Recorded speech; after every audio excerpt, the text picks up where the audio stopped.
These statues were never meant to be seen, at least not the way we see them today.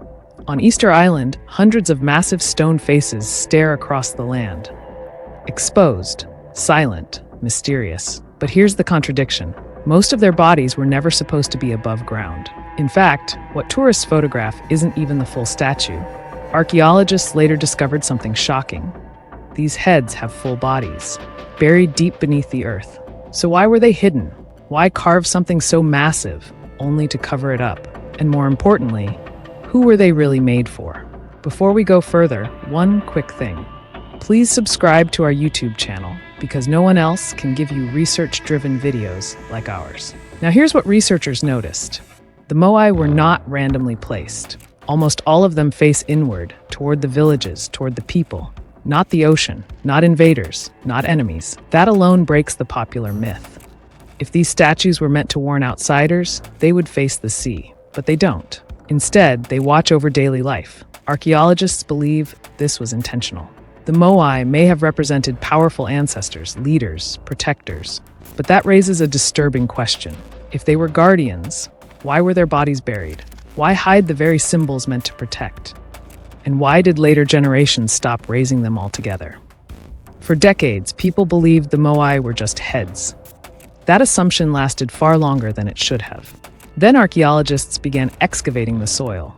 What they uncovered shocked everyone. These statues have full torsos, carved arms, defined hands, even detailed backs. Some bodies stretch over 30 feet tall. This wasn't erosion, this wasn't accident. The burial was gradual, layer by layer, over centuries, which means something critical. The Moai weren't buried on purpose. They were left behind. As the land changed, the statues stayed. But here's where the mystery deepens. The carvings on their backs tell a different story.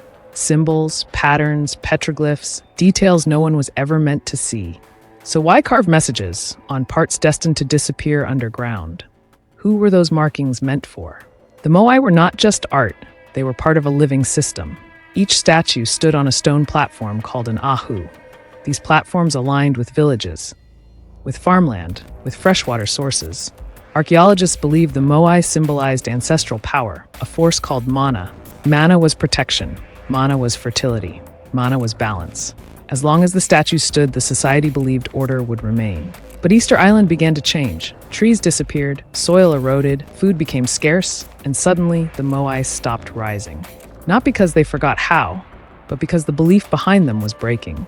Some statues were left unfinished, others abandoned mid-transport. If the Moai no longer protected the people, what replaced them? And why were some statues deliberately pulled down later? As resources vanished, conflict followed. Clans turned against each other, and the Moai became targets. Archaeological evidence shows many statues were intentionally toppled, not by outsiders, by the islanders themselves. This wasn't vandalism, it was symbolic destruction. Toppling a Moai meant stripping a rival clan of power, of mana, of protection. Some statues were pushed face first into the ground, others were broken at the neck, a deliberate weak point. But here's the contradiction. If the Moai had failed, why not destroy them completely? Why leave them mostly intact? And why were certain statues spared, especially those far from conflict zones? It suggests something else was happening, not rejection, but transition. A belief system ending and another beginning. When the Moai fell, power didn't disappear, it moved. The islanders turned away from stone giants and towards something living, something dangerous. This was the rise of the Birdman cult. Instead of ancestors carved in rock, authority came from a brutal annual ritual. Men competed to retrieve the first egg from a remote cliff-ringed islet. The winner's clan ruled the island for a year. No statues, no monuments, no permanence, just survival. This shift explains something critical. The Moai weren't destroyed out of anger. They were abandoned because they no longer mattered. A society that once invested decades in a single statue now chose speed, risk, and adaptability. But that creates a final contradiction. If the Moai were obsolete, why were they never reused, never carved over, never repurposed? Why leave them standing or buried at all? Here's the detail most people miss. The Moai were not meant for distant viewers.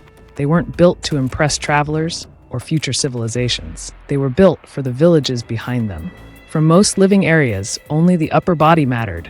The face, the posture, the presence. The lower half wasn't ignored. It just didn't need to be seen. As soil slowly rose and land shifted, the statues blended into the landscape, not hidden, integrated. Some archaeologists suggest this was expected. The Moai were meant to become part of the earth, ancestors returning to the land they protected.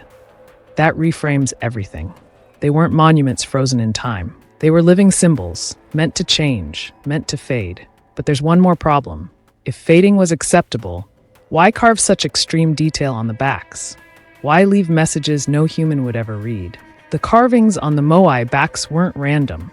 Many were added after the statues were already standing, which means the artists knew something. They knew these markings would disappear underground.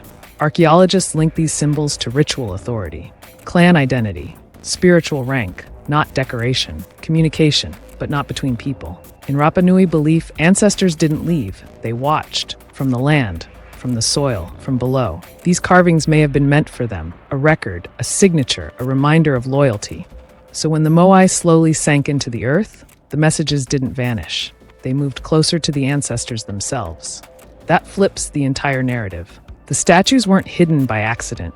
They were completing a cycle. But here's the final tension. If the Moai were part of a spiritual loop, why did the system collapse so suddenly? Why didn't it adapt like everything else? For centuries, the Moai system worked, but belief has limits. As forests vanished, canoes disappeared, fishing declined, isolation deepened. The rituals stayed the same. The faith stayed strong, but the environment didn't cooperate. No amount of mana could bring back trees. No statue could restore soil. That's when belief cracked. Not because people stopped believing, but because belief stopped producing results. The Moai didn't fail spiritually. They failed practically. And when survival is at stake, symbols lose power fast. The society didn't reject the past. They outgrew it, which leads to the final question. If the Moai were never meant to be seen, what are we really looking at today? What we see today was never the point. The Moai were not built for us, not for history books, not for cameras. They were built for a moment in time, for a belief system that worked until it didn't. Their partial burial isn't a mystery. It's a footprint of change, a society shifting priorities, letting old guardians sink while new systems rise. The statues weren't meant to stand forever. They were meant to serve and then disappear. So the real question isn't why the Moai were hidden. It's this. What other monuments in our world are quietly being built, only for someone else to never see them? And when they stop working, will we let them fade or cling to?